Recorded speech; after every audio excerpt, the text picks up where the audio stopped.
When we talked about the if-else statement, I mentioned that it's a control structure, and also that there are more control structures, right? Well, one of the other control structures are loop. And so loops are our final big topic in this JavaScript fundamentals section. So loops are a fundamental aspect of every programming language, because they basically allow us to automate repetitive tasks. So tasks that we have to perform over and over again. And here I like to use the analogy of a gym. So when you go to a gym, you might, for example, lift weights, right? And let's say that you do 10 repetitions of a certain weightlifting exercise. So we could represent that by doing something like this. So lifting weights repetition 1. And then some more emojis here. Okay, so repetition 1. And remember, we want 10 repetitions. So we would have to paste this code here 10 times. And I don't know even if this are 10 times or not. But anyway, you can start to guess that this is probably not a best practice. Just imagine that we had 30 repetitions instead of just 10. And then if we wanted to, for example, change some word here in this string, then we would have to change that in all of them. So this really violates the don't repeat yourself principle, right?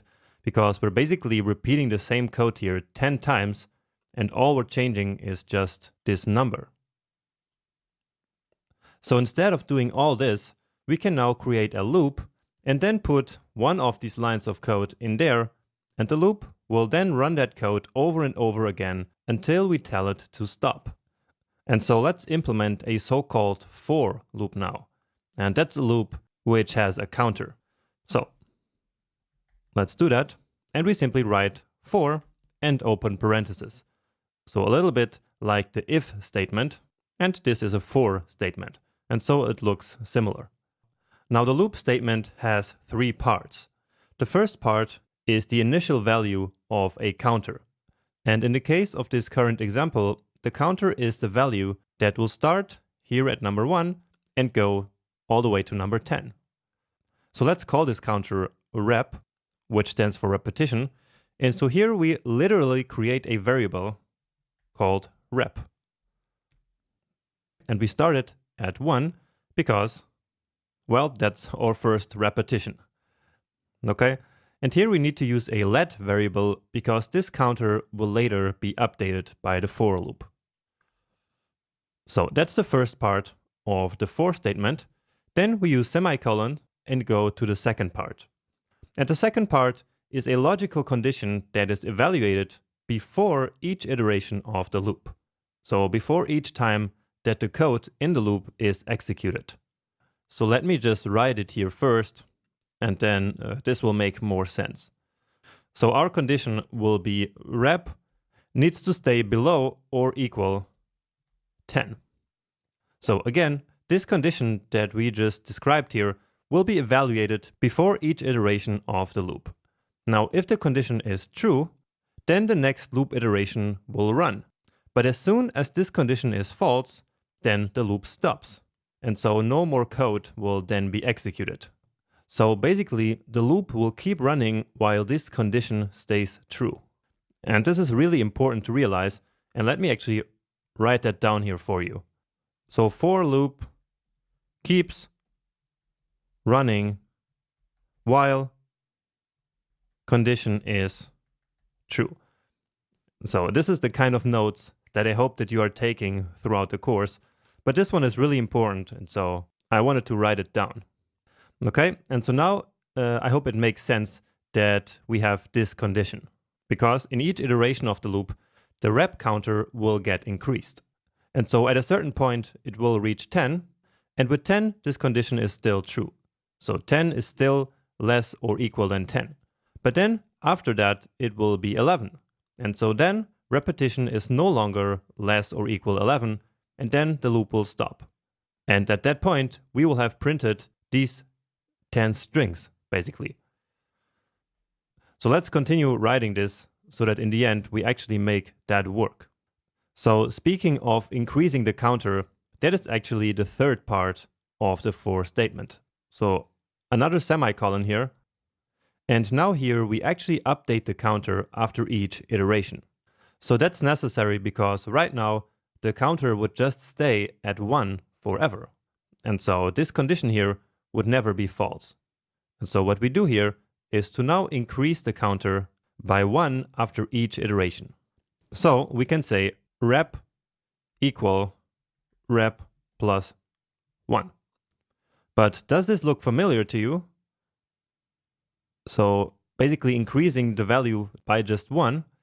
Remember that in the last section, we actually learned about a special operator which does just this, but in a much simpler way. So instead of writing rep equal rep plus 1, we can simply write rep plus plus. And so this will take the rep value and increase it by 1. All right. And now all we have to do is to write the code that we want to be repeated. And so let's copy this string here. Okay.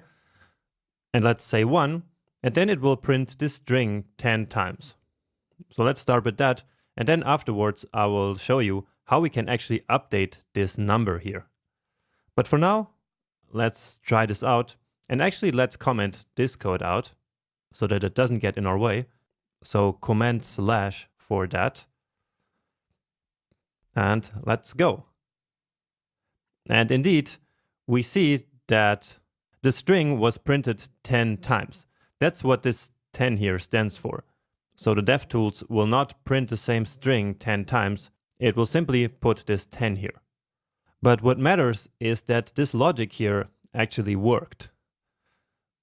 So now let's actually use this counter variable that we created here to actually increase the number in the string that we're printing out. So how do you think we will do that? Well, it's actually simple.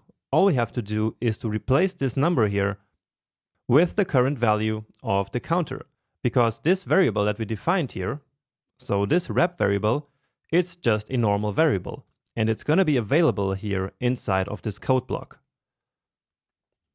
So let's transform this to a template string so that we can then insert that variable into the string. So we get rid of the hard-coded value, and now we basically dynamically build the string.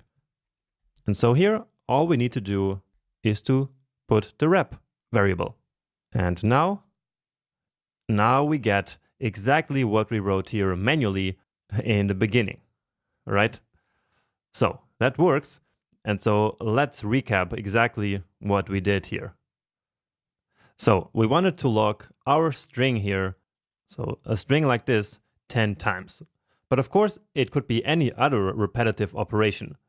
Again, we're just using console.log here so that we can see the result in the developer console. Anyway, in order to solve this problem of not having to repeat the same code over and over again, we used a for loop. And so we initialized the counter of the loop at 1. So right here, we created this new rep variable, and rep again stands for repetition, but it could be any other variable name, of course. And so we started at 1 because, well, we wanted to start at repetition number 1. But we could also start, of course, at repetition 5. So let's see how that looks like. And then, as you might have expected, the first repetition that's printed is the number 5. Okay, but let's put it back to 1 now. So after each iteration of the loop, we then increase this counter value by exactly 1. And this happens by the end of the iteration. So in the first iteration, this string here is logged to the console with the current repetition, which stands at 1. So this here will be replaced by a 1. And then afterwards, the rep counter will be updated to 2. Then in the next iteration, this same string here is printed, but now with rep at number 2. Then rep is updated from 2 to 3, and so on and so forth. And these loops keep running while the rep variable is less or equal 10. So basically, while this condition here is true. And that's how we achieve exactly 10 repetitions.